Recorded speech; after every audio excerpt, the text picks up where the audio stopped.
السلام عليكم ورحمة الله وبركاته. أهلا وسهلا بكم في قناتكم محمد في إندونيسيا، وفيديو جديد عن إزاي إن أنت تسافر إندونيسيا، وإزاي إن أنت تقدر تفتح بيزنس فيها، وإزاي إن أنت تقدر يكون ليك دخل فيها. كل دي أسئلة جات لي.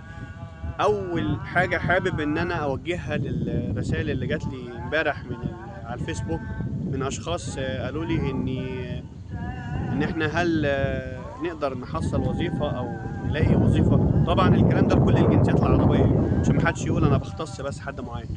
أول شيء عشان نقفل الموضوع ده نهائيا، واعتقد ان في ناس كتيره جدا جدا اتكلمت في الموضوع ده، اندونيسيا مش بلد بحث عن عمل او عن وظيفه. عشان نكون واضحين، اي حد هيقول لك غير الكلام ده، يعني اي حد هيقول لك غير الكلام ده، يعني مش عاوز اقول الفاظ او حاجه عشان يعني انا ما بحبش ان انا يعني اغلط في حد. اي حد هيقول لك اندونيسيا تعالى وفيها وظايف وهعمل لك واسوي لك، هو اصلا نفسه هتلاقيه مش موجود في اندونيسيا. اندونيسيا بتبقى فيها وظايف فقط فقط، يعني مثلا بعقده. لو انت طالع اندونيسيا بعقد عمل مثلا امام مسجد، في بعض الناس هنا بيشتغلوا في بعض المدن في اندونيسيا من الدول العربيه، اذا كان مصر او غيرها، بيشتغلوا امام مسجد، فده جاي بعقد عمل. في ناس بتدرس في، لكن في ناس بتشتغل دي ما اعتقدش. اللي بيشتغل هنا بيكون ليه بيزنس خاص ليه، يعني اللي بيشتغل هنا بيبقى ليه بيزنس خاص بيه. ده اللي انا اعرفه في اندونيسيا. ان انت تيجي هنا وتلاقي شغل وتشتغل، دي حاجه من رابع المستحيلات. وتاني باكد، اللي يقول لك غير الكلام ده هو انسان غير سوي مع نفسه. اندونيسيا مش بلد بحث عن عمل وان انت تلاقي وظيفه. اذا كان اهلها نفسهم بيطلعوا بره يدوروا على شغل في الدول العربيه وفي الدول الاسيويه عشان يعني يكملوا هنا حياتهم ويقدروا يصرفوا على نفسهم وعلى اهاليهم. الاندونيسيين نفسهم عددهم يعني ما شاء الله كتير جدا، فمعظمهم بتلاقيهم في الدول العربيه وفي الدول الاسيويه. فانت مش ممكن انت تيجي تلاقي ان صاحب العمل هنا هيبقيك انت على الاندونيسي. مستحيل، لان الاندونيسي هنا راتبه بيكون اقل من الاجنبي بكتير جدا. وبعدين انت هنا مين الشركه اللي هتدفع لك مثلا بالدولار كل سنه يعني ورقه عشان بس تطلع من الاميجريشن هنا في اندونيسيا ان هو يشغلك او كده. فبخصوص العمل هنا اقفل الموضوع ده خالص، ما تخليش حد يضحك عليك. عاوز تيجي اندونيسيا تعالى الاول نشوف نظام البلد ايه والسيستم بتاعها ايه، وتعالى.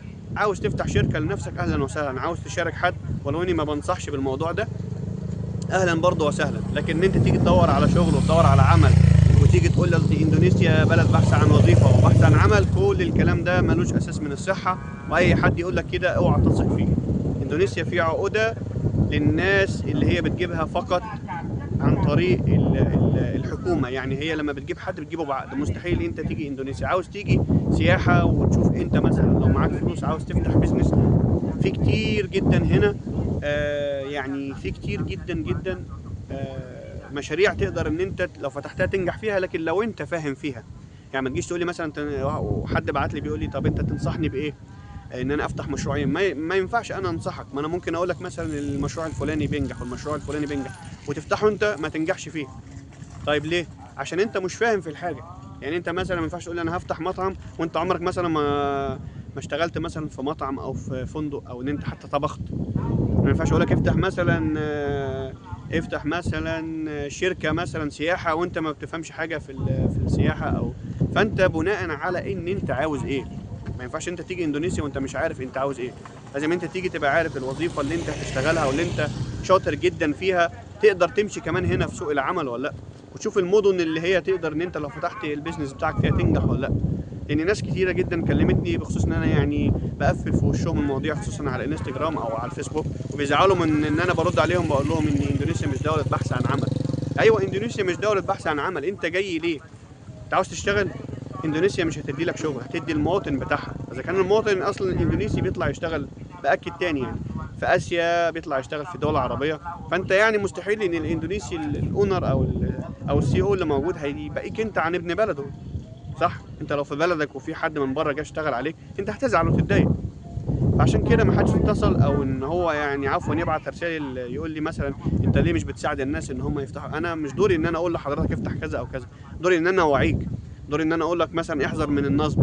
دوري ان انا اقول لك احذر من الناس اللي هي بتقول لك تعالى خاص وتعالى اقول لك ازاي تفتح وتعمل. هو لو كان اصلا ناجح كان فتح لنفسه، كان هو نجح اصلا.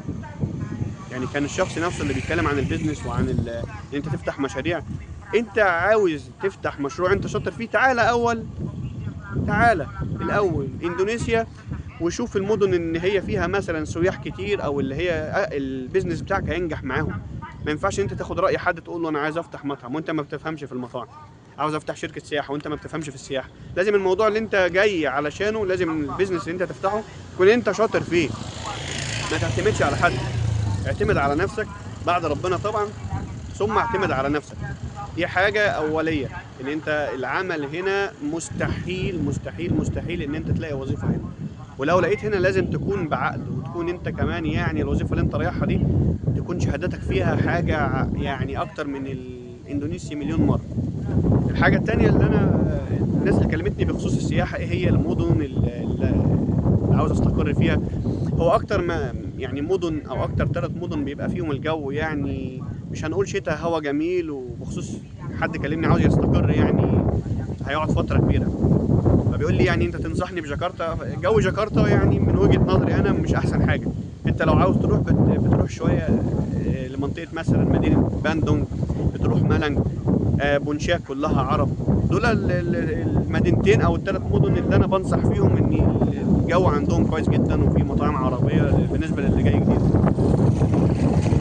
طبعا دي الحاجه التانية. السياحه هنا في اندونيسيا عاوز تيجي طبعا في بالي. وعلى فكره ناس كتيره جدا يعني ما تعرفش الحقيقه، اندونيسيا مش بالي بس.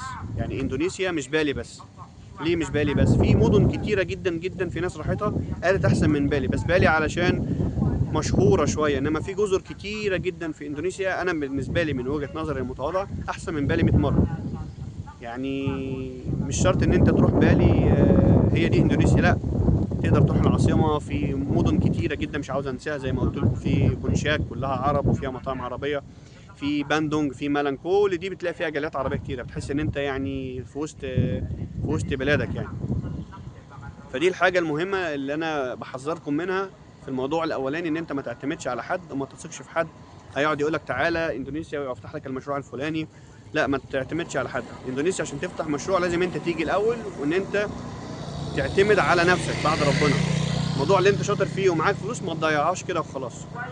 انا مش عايز اطول عليكم، وان شاء الله يعني يكون في فيديو كل كام يوم كده ان شاء الله نوعي الناس ونفهم الناس، ونقول لهم ما تخلوش حد يضحك عليكم.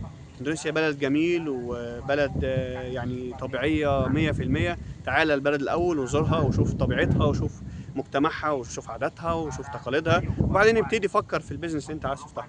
ما تثقش في حد نهائيا. خلاص، ان شاء الله اشوفكم في فيديو جديد. ما تنسوش الاشتراك. السلام عليكم ورحمة الله وبركاته.